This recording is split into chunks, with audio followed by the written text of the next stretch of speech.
Hey, what's good with you, man? What's going on, bro?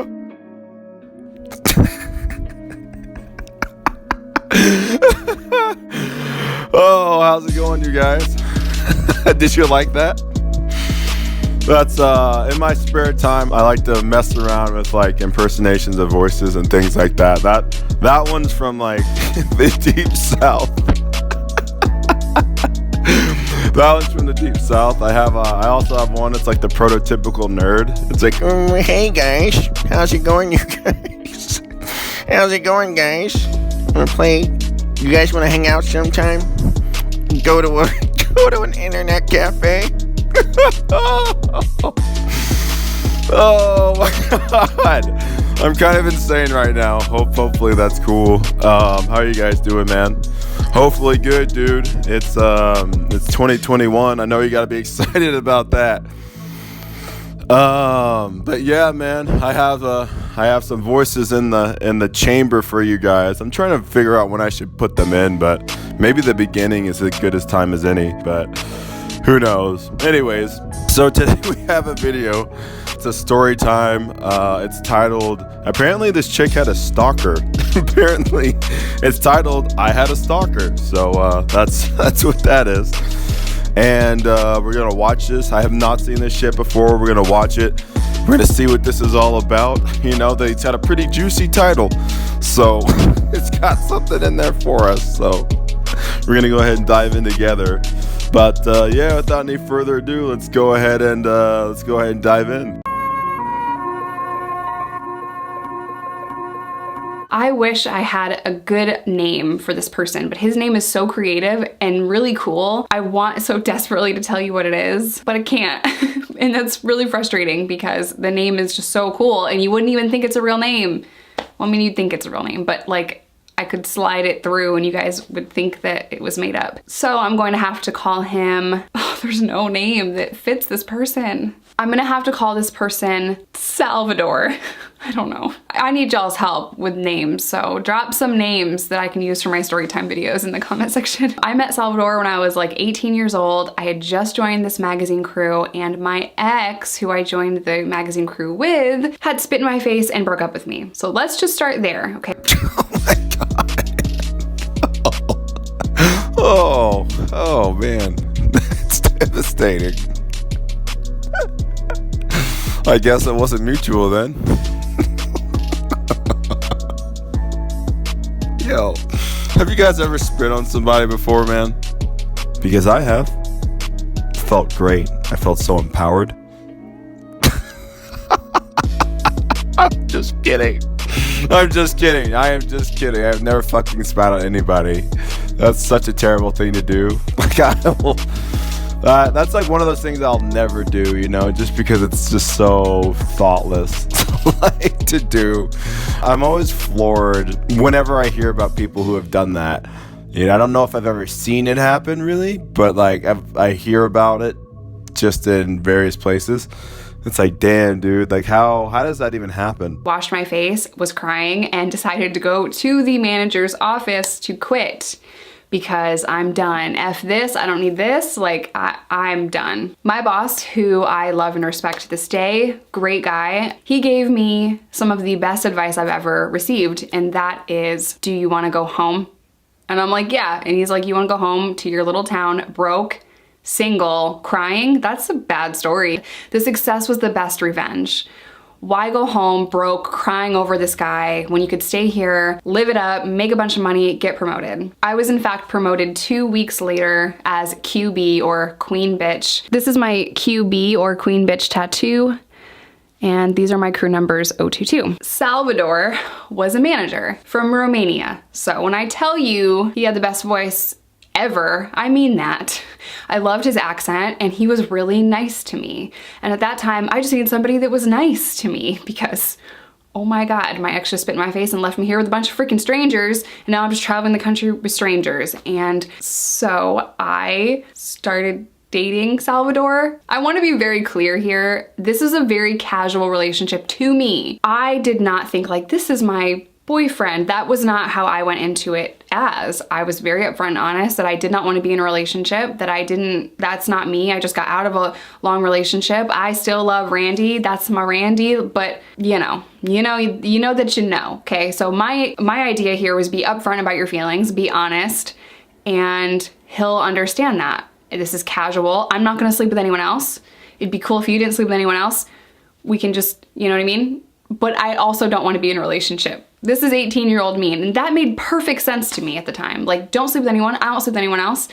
But I also don't want to do this relationship thing, you know? Like, I just want to get money and have a good time and not get caught up in like the magazine crew relationship thing. Because magazine crew is a lifestyle that is very crazy. And although I was a tourist on magazine crew, I would come and go on a whim. There's a lot of drama in magazine crew, a lot. There's a lot of fights. I wanted it to be easy. This person fell in love with me and I didn't understand that at all because I didn't feel that way for him. His temperament was that of a drunk chihuahua. I'm not trying to be mean. I'm trying to explain his temperament, his personality. He would get very, very upset and he became very possessive of me. But he'd get upset over the smallest things. Like he would just fly off the handle. For example, one time we were in Kansas and we were on a Greyhound bus. It was packed. There was no extra seats. There was literally like 2 seats and we couldn't sit together. And he goes off. He was screaming in a, very thick Romanian accent. So a lot of people couldn't understand him and his voice would always get like really high pitched. And I was like trying to be like, I'm so sorry, it's fine, it's really okay. But he's like screaming at these people on this Greyhound bus and he's like, I just want to sit next to my girlfriend. Wow, like screaming at these like innocent people on this bus. And I'm like, I'm so sorry, it's really okay. Please, it's fine. He almost got kicked off the bus.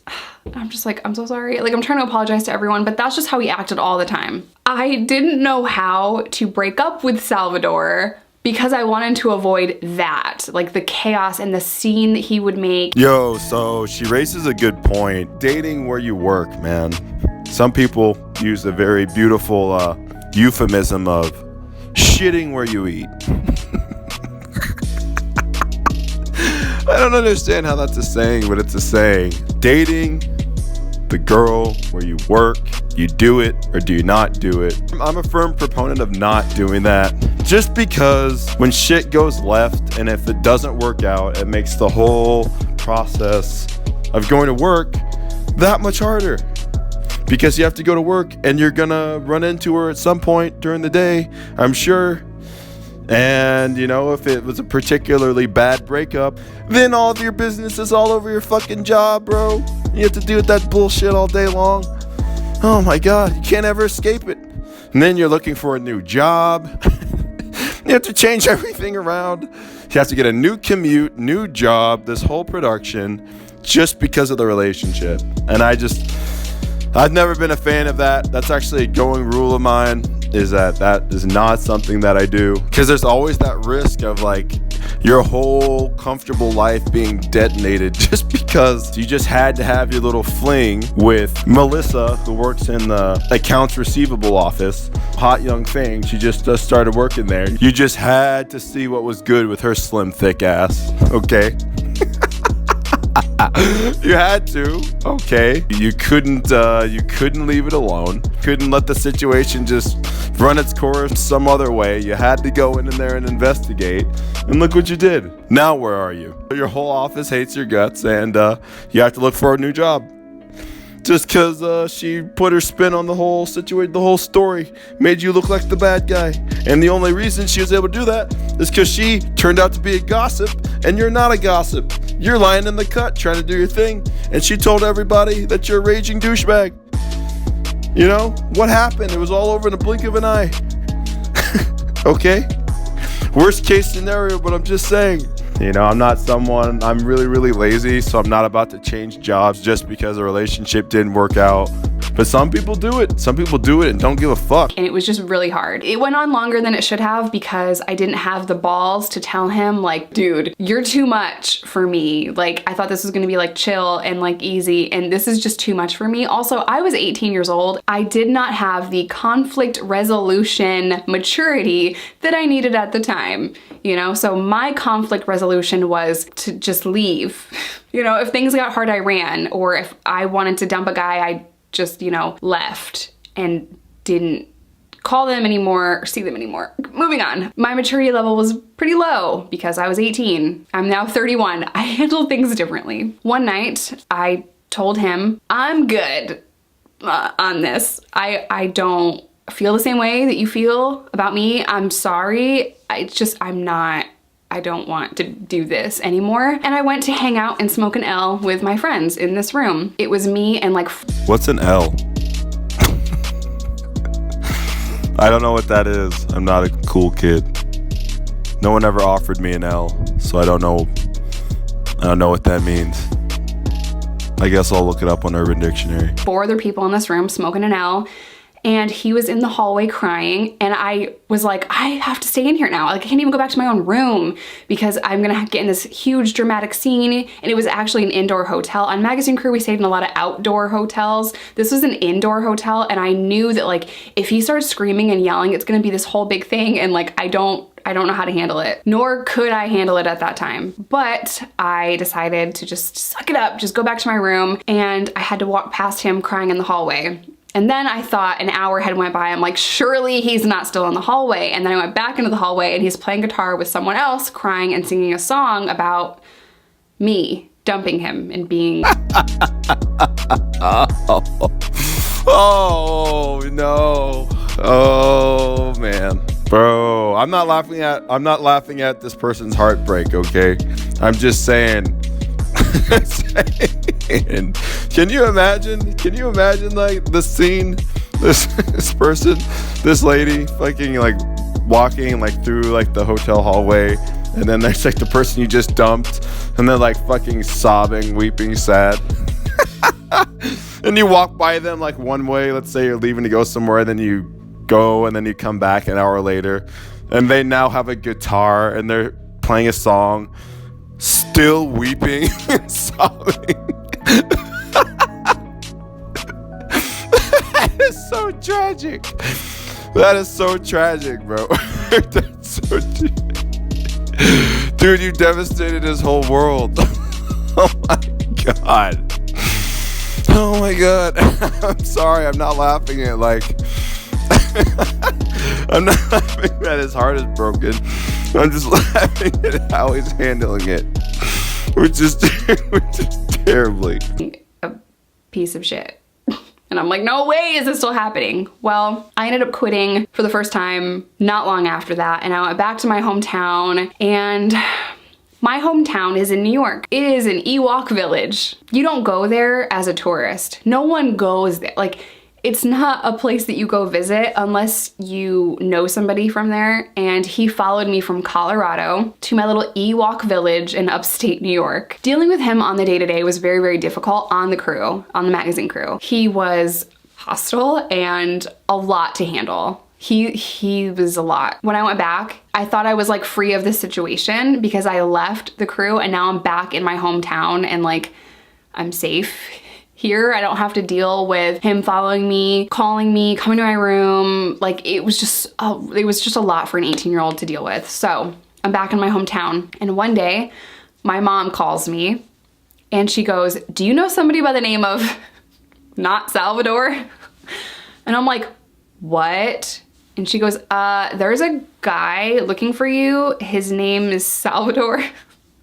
Do you know who that is? And I'm like, yes. And she goes, what do you want me to do? And I'm like, don't tell him where I live. I'm gonna have to send somebody over there to ask him to leave, you know? And eventually my mom was able to get him to leave. He found out where my mom lived by going to that town and asking everyone about me. And someone gave him my mom's address. And that freaked her out because obviously, for obvious reasons, he showed up there a little upset, looking for me, wanting to find me. And she's like, I don't know who this person is. What is going on? He then, after leaving my mom's house, asked a bunch of people in my town where my apartment was, And I'm in like a full-blown panic at this point because why did you follow me here? Now I'm afraid. Like, this is scary. Well, in true Jess form at the time, I ignored the situation and left town because I didn't know what to do. I didn't know if he came there to try to get me back. I don't know if he came there to hurt me. Chop you up, to try to live inside your skin. It really freaked me out that he was like asking everyone in that town that would talk to him if they knew where I lived. And I left town for like 2 weeks and went on like a bender and partied with my friends for 2 weeks, and that was the last I heard of that. So this is how I handled all my situations. If things got too difficult for me, I bailed. If the cops want me, peace, I'm running. If magazine crew got too difficult or people irritated me on the crew, peace out, I'm gone. That was always how I handled things. If a relationship got too hard, I'm gonna dip out when you fall asleep. Like, who handles situations like that? Me at 18 and 19 and probably 23. I'll just change my phone number. I'll just block you. I'll just run away from you with no explanation. And I had had certain relationships on crew that were so difficult to get out of, you know, because like you live with the person, you all travel together, you all live together. It was very hard. I dated one guy a couple of years after Salvador, and I told him that I was leaving and I no longer wanted to be with him, and he was holding onto my leg and like barricading himself in the door on the sink and the door, so I couldn't leave the hotel. And he's like crying and like screaming, and I'm like, oh my God, like those situations happened to me a lot, and it was terrifying. And that's why I try to avoid situations like that. I try to avoid the chaos of a breakup because what? Like, just let me leave, you know? And I didn't. Yo, so as a man who's gotten turned down by tons of ladies, you guys, I know all about the situation, and I know it sucks. I know it does. You know, like your commute to and from work kind of sucks a little bit more because you know you don't have shit popping off when you get home for a little bit, but you know, you hit the gym, your workouts, you're a little bit more angry, so you have like a little bit better workout because you channel it into that. Your sleep is like way weird now and stuff because you're just sleeping different. Shit sucks, and then eventually you fucking find somebody else. Them's the breaks, my man. You have to have the correct ideology romantically, or you'll get broke the fuck off, bro. Like, they want to leave. Like, I'm the opposite of all this shit. Like, everything she's described. Like, if they want to go, dude, like, I help them fucking pack, bro. I swear to God. I've helped a few women pack. Half the time they're fucking stunned, bro. They're like, wait a minute, what? If they don't want to fucking be there, I don't want them to be there, bro. Like, I don't want them to be around if they're not trying to hang. There are fucking billions of women in the world. Millions that probably meet your criteria of what you're into. No, there'll always be more. Handle things the best way that I could have. I feel bad that he felt as though I treated him badly, and if I could talk to him today, I would absolutely apologize to how I acted. Even though I was upfront and honest with my true intentions, I just tried to ghost him at all costs to avoid confrontation, and I feel bad. Kind of like a weird pace to the story. I thought there would be more at the end, but I mean, it's like, it sounded like she just broke up with somebody. They didn't handle it very well. She skipped town, and then they like tried to find her.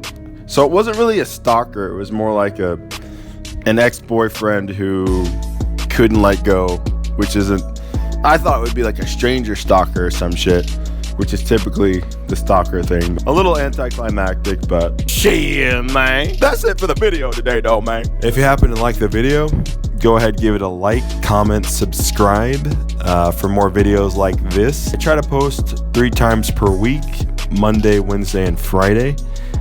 And I'll catch you guys on the next one.